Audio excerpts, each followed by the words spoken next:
تو ظاہر سی بات ہے اس وقت جو یہودی تھے تو وہ بھی یہ چاہتے تھے کہ ہمارے لیے مطلب ہمارے لیے ایک نئے سپریٹ ملک ہو جس میں ہم آزادی سے زندگی گزار سکے، تو انہوں نے بھی ان کا ساتھ دیا، جس کو ہم کہتے ہیں بیلفور ڈیکلیریشن۔ اب کیا ہوتا ہے کہ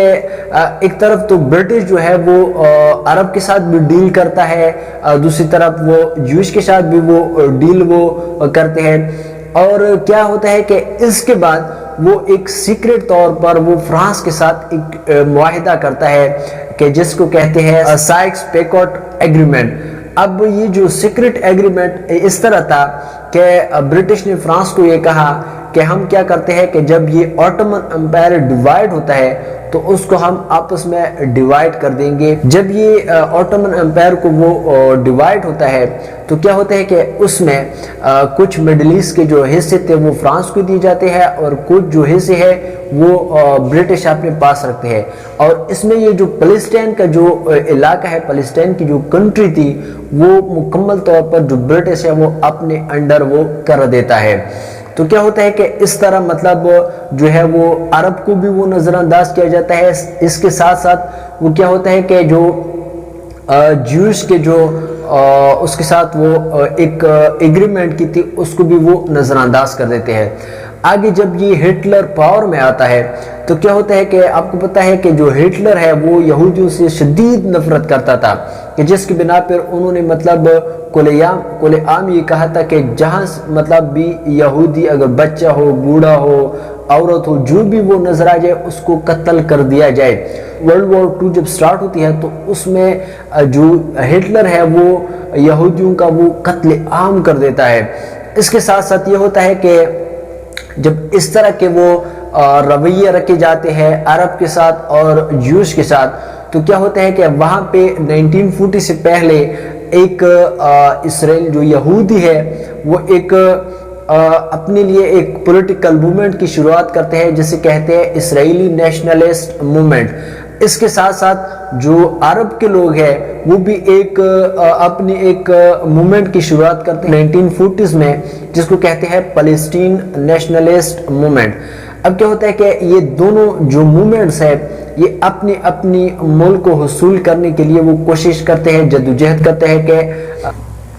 اب کیا ہوتا ہے کہ جب وقت گزرتا ہے تو ساتھ ساتھ کیا ہوتا ہے کہ 1947 میں برٹش کو یہ لگتا ہے کہ اب جو فلسطین اور اسرائیل ہے اس کو کنٹرول کرنا مشکل ہے، تو انہوں نے فائنلی یہ کیا کہ جو فلسطین کی جو جتنا بھی وہ مطلب آج جو اسرائیل اور فلسطین کی جو کنٹری ہے ان سارے علاقے کو اس وقت وہ فلسطین کا تھا، تو اس کنٹری کو کیا کیا انہوں نے یو این کے حوالے کیا،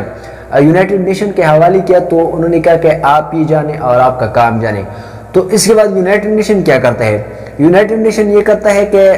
ایک پارٹیشن پلان وہ تیار کرتا ہے کہ مطلب کتنا حصہ اسرائیل کو دیا جائے اور کتنا حصہ عرب سٹیٹ کو دیا جائے، مطلب فلسطین کو دیا جائے۔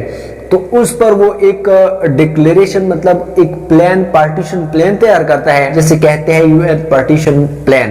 اب اس پارٹیشن پلان کے مطابق کیا ہوتا ہے کہ 45% کا جو علاقہ ہوتا ہے وہ عرب سٹیٹ کو دیا جاتا ہے جس کو ہم کہتے ہیں فلسطین، اور جو 55% جو علاقہ ہے وہ اسرائیل کو دیا جاتا ہے۔ اس کے علاوہ جو یروشلم جو ہے مطلب مسلم جو ہے، اس کے علاوہ کرسچن جو ہے، اس کے علاوہ یہودی ہے، یہ تین مذاہب کے لوگ جو ہے وہ ان جگہ کو اپنے لیے ایک مقدس جگہ وہ مانتے ہیں۔ تو کیا ہوتا ہے کہ جو یروشلم جو ہے یہ انٹرنیشنل جو کمیونٹی ہے ان کے انڈر مطلب رکھ دی گئی، مطلب جو یو این ہے یہ یروشلم یو این نے اپنے پاس رکھ لیا، کیونکہ یہ نہ تو اسرائیل کو دیا گیا نہ عرب اسٹیٹ کو دیا گیا، کیونکہ وہ یہ جانتے تھے کہ یہ تین مذاہب کا ایک مقدس مطلب جگہ وہ ہے، تو اگر ہم ایک کو دیں گے تو دوسرا وہ پھر لڑائی جھگڑے وہ کرتے ہیں کہ یہ تو ہمارا بھی ایک مقدس جگہ ہے۔ تو بہرحال ہم آگے چلتے ہیں، کیا ہوتا ہے کہ اس پارٹیشن پلان پر جو عرب اسٹیٹ جو ہے اس میں سیریا آتا ہے، جارڈن آتا ہے، ایجپٹ آتا ہے، اس کے علاوہ عراق آتا ہے، تو اور بھی کنٹری ہے، ان لوگوں نے اس پارٹیشن پلان کو ایکسیپٹ نہیں کیا۔ وہ اس لیے کہ انہوں نے یہ کہا کہ آپ دیکھیں کہ جو میجورٹی کا علاقہ ہے وہ اسرائیل کو دیا گیا، حالانکہ وہ تو بعد میں آئی ہے، انہوں نے وہاں پہ تو ہجرت کی ہے، ان کا تو اپنا ہوم لینڈ نہیں ہے، ان کو کیوں اتنا وہ علاقہ، حالانکہ ان کو کوئی بھی مطلب تھوڑا سا بھی علاقہ نہیں دینا چاہیے۔ دوسری بات یہ کہ جو اس کی جو اپنے وہ باشندے ہیں ان کو کم علاقہ بھی دیا گیا۔ تو اب عرب جو اسٹیٹ تھی انہوں نے اسرائیل پر حملہ کر دیا، جس میں عراق، سیریا، جارڈن، اس کے علاوہ ایجپٹ ہے، اور فلسطین کی حمایت میں انہوں نے اسرائیل پر وہ جنگ کا اعلان کر دیا، جسے کہتے ہیں فرسٹ عرب اسرائیل وار 1948۔ اس جنگ میں جو جیت ہوئی وہ اسرائیل کو ہوئی، اور یہ جنگ تقریباً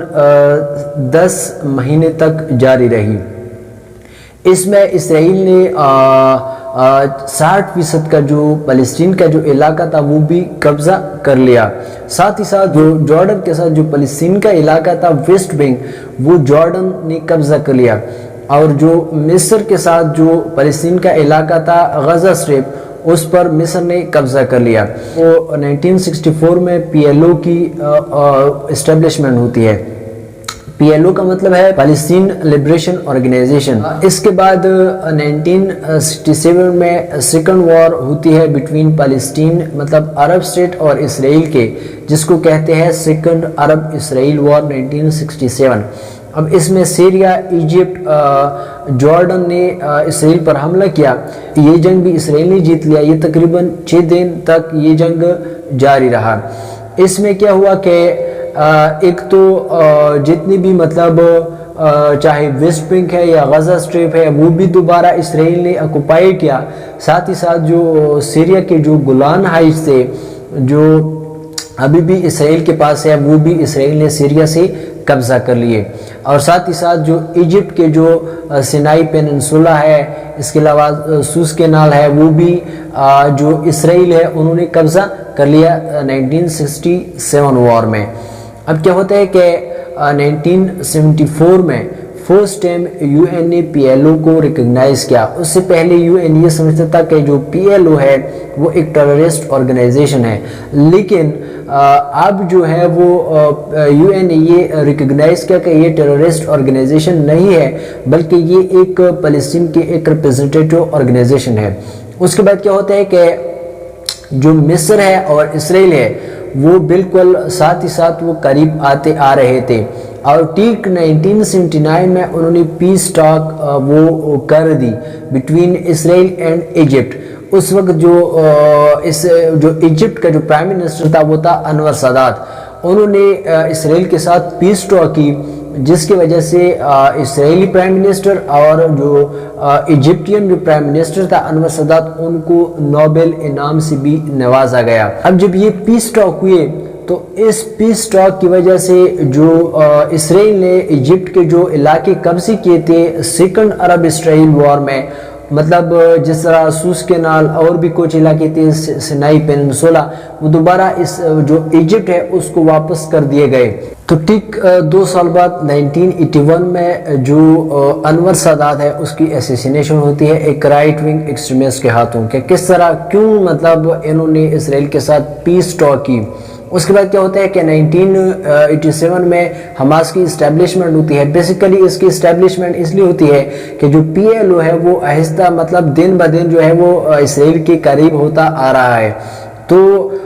اس کے بعد جب 1992 میں اسرائیل میں الیکشن ہوتا ہے، اس الیکشن میں اسرائیل کا ایک پرائم منسٹر آتا ہے ریبن۔ اب یہ کیا کرتا ہے، جب یہ پرائم منسٹر بنتا ہے تو فرسٹلی وہ یہ سٹیٹمنٹ دیتے ہیں کہ جو پی ایل او ہے وہ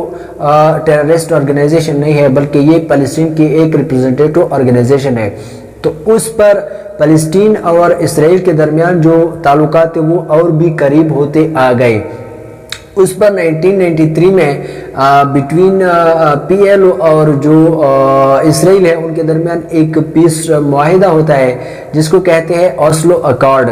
اس اکارڈ میں اس معاہدے میں اسرائیل نے فلسطین کو تسلیم کیا، فلسطین جو پی ایل او ہے انہوں نے اسرائیل کو تسلیم کیا، لیکن جو حماس ہے وہ اس کے اگینسٹ تھا، دونوں کے اگینسٹ تھا۔ اب کیا ہوتا ہے کہ اس کے بعد 1994 میں فرسٹ ٹائم فلسطین کی گورنمنٹ اسٹیبلش کی جاتی ہے جس کا نام دیا جاتا ہے فلسطین نیشنل اتھارٹی. اس کے بعد وہاں پہ جو پہلے سے جو ویسٹ بینک اور غزہ اسٹرپ اسرائیل کے انڈر تھا تو وہاں پہ جو ویسٹ بینک ہے کو 3 ایریاز میں ڈیوائیڈ کر دیا, area A, area B, area سی.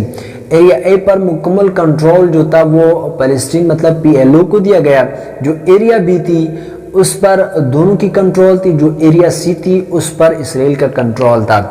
اس کے بعد 1995 میں ریبن کی بھی ایسیسینیشن ہوتی ہے, ان کو بھی قتل کر دیا جاتا ہے. سیم اسی طرح جس طرح انور سادات کو قتل کروا دیا گیا تھا ایک رائٹ ونگ ایکسٹریمسٹ کے ہاتھوں مصر میں. سیم اسی طرح اسرائیل میں بھی کچھ رائٹ ونگ ایکسٹریمسٹ لوگ تھے کہ جو یہ نہیں چاہتے تھے کہ اسرائیل اور فلسطین کی جو تعلقات ہیں وہ آپس میں ٹھیک ہو, بلکہ وہ ایک دوسرے کو بالکل چاہتے ہی نہیں تھے. تو اس پر انہوں نے وہ اپنا وزیر اعظم جو ہے وہ قتل کروا دیا گیا. اس کے بعد پھر کیا ہوتا ہے کہ 2006 میں جب الیکشن ہوتی ہے فلسطین میں تو اس میں حماس پاور میں آتی ہے, اور پھر 2007 میں دونوں کے درمیان مطلب PLO اور حماس کے درمیان ایک سول وار سٹارٹ ہوتی ہے, کیونکہ جو حماس ہے وہ اگینسٹ تھا اسرائیل کے, اور جو PLO ہے وہ اسرائیل کے ساتھ ایک امن کے ساتھ رہنا وہ چاہتے تھے. تو اس لیے ان دونوں کے درمیان جو ہے وہ حماس جو ہے وہ PLO کے اگینسٹ بھی ہو گیا اس وجہ سے. تو ان کے درمیان ایک سول وار سٹارٹ ہوئی 2007 میں کہ جس کو کہتے ہیں بیٹل آف غزہ. اب اس بیٹل آف غزہ کے بعد جو فلسطین ہے وہ 2 حصوں میں ڈیوائیڈ ہوا. اب جو غزہ اسٹریپ ہے وہاں پر جو کنٹرول تھی وہ حماس کی تھی, جو ویسٹ بینک ہے وہاں پر اب کنٹرول کس کی ہے, جو PLO ہے. اب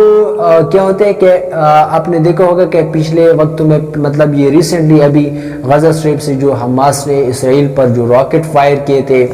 تو ان کی جو لیو ویڈیو تھی وہ بھی وہ سوشل میڈیا پر وہ چلائی گئی تھی. تو یہ کچھ تھی وہ ہسٹری, کچھ ایونٹس کچھ تھے جس کی وجہ سے یہ جو اسرائیل فلسطین کی جو ایشو ہے وہ کمپلیکیٹڈ ہوتا ہے, وہ چلا آ رہا ہے. انشاءاللہ نیکسٹ ویڈیو میں ملتے ہیں. اپنا بہت سارا خیال رکھیے گا, اپنے دعاؤں میں یاد رکھیے گا. اللہ حافظ.